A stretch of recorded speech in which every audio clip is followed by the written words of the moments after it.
Hey there, my name is Rohit Kumar, and today we are going to discuss a very important topic, that is predatory journal.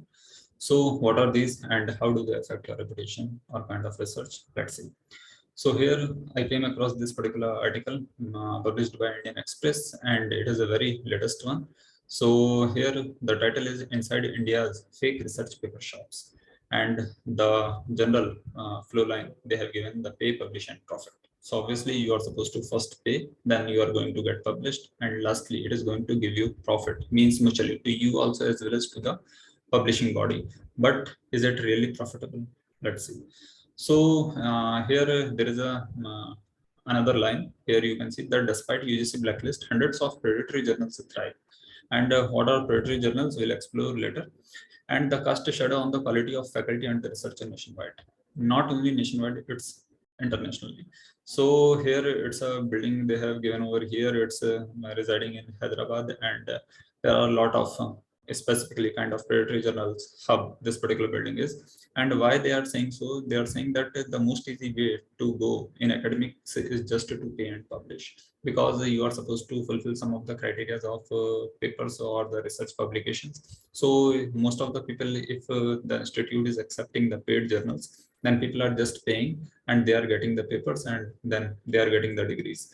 But in future, how they are going to deliver the quality or sort of things, that is not discussed at all.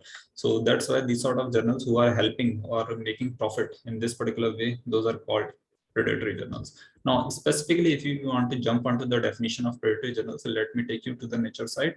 And at the nature site, they have said that no definition, no defense. Specifically, there is no definition because there are multiple kind of predatory journals, but specifically if we still say, then there is a basic definition that the predatory journals and the publishers are entities that prioritize self-interest at the expense of scholarship and are characterized by false and misleading information, deviation from the best editorial and publication practices, a lack of transparency, and the use of aggressive and indiscriminate solicitation practices. So you can see that if the journals or the publishers are doing some sort of profit business just for the sake of self, and they are not concerned about the kind of academic practices or the basic ethos of academics, so I think it is going to ruin the whole academic process, and that's why they are supposed to be called the predators. So here, just by this particular cartoon only, you can see what is the whole reality. So in this way, we are moving back to the original title, and here they are saying that these particular journals means the predatory journals are charging a fee, and this fee may range from $30 to more than 1500. So it is quite high, because if you are going to fall to the medical journals, because the demand is more, and specifically in the medical journals it draws more citations and more success, because ultimately medical industry is supposed to get related to healthcare, and ultimately people are so much cautious, and not cautious then at least worried about the healthcare. So in this way we can see that this particular series, fake science of Indian Express, is exposing this particular truth, and it's a very welcome step, because people will get to know, because most of the researchers and the people who are publishing their research, they also many times don't know that these journals are predatory journals. So you are supposed to take care of these sort of activities, and then you are supposed to take right kind of route to publish. So here they are saying that the International Consortium of Investigative Journalists provided the online platform to share the findings on more than 175,000 publications published by some of the most important predatory publishers, including Omics, IOSR Journal, and Science Domain. So these three were among the key players in the Indian Express trackdown, along with the fee listed with their websites for each article. So let's see. So here with respect to omics, the number of journals they offer is more than 780, and the topics include the medicine, pharmaceuticals, and the engineering technology management.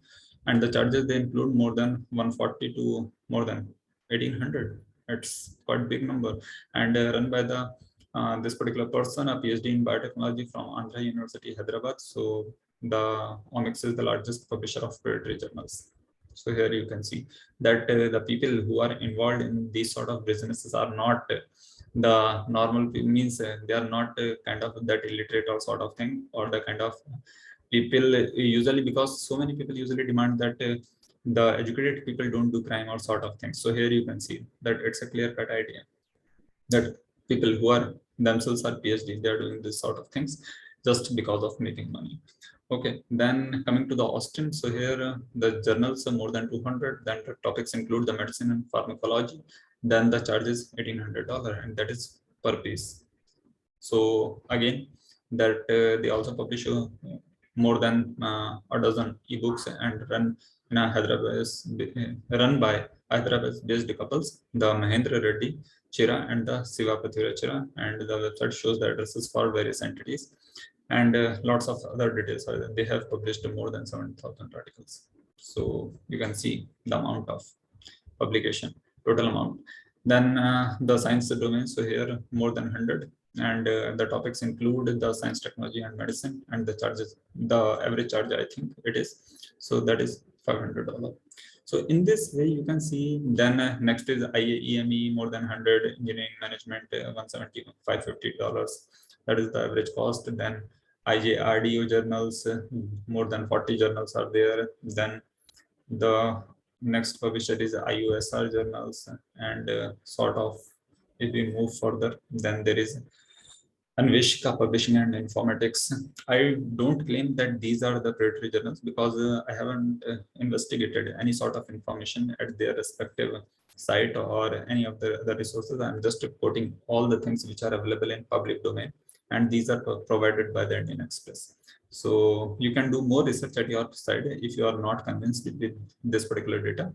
The next is ARSEAM. I'm just telling these sort of details because many of the things people don't know. Even I didn't know some of the names. So that's why I'm covering this particular topic. Then IA STEM, and I think that's the last one. So yeah, it is the last one. So I think you must have had a basic idea that what sort of things are going on in science and academic environments, and you are supposed to be familiar with these sort of issues. You are supposed to see and read good articles, and then you will get to know that what are some of the wrong practices which are part of academics. And people also say, some people have used this particular term, the academic industry.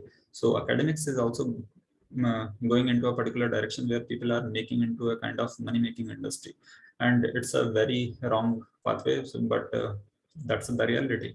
So when I was seeing this particular article at nature site, so there was a theory that first you need to think about anything, then only you are supposed to go for publishing, because if you are not giving a careful thought before publishing, then it is going to be really dangerous, because you don't know that what is the reality.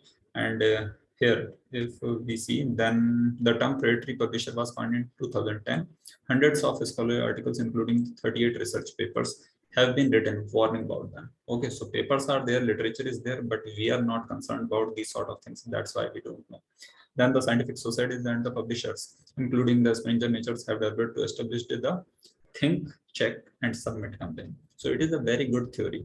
Means you are supposed to first think whether the particular journal or the research that you are going to submit is authentic or not, and then you are going to check the sort of things, and then you are going to submit the things.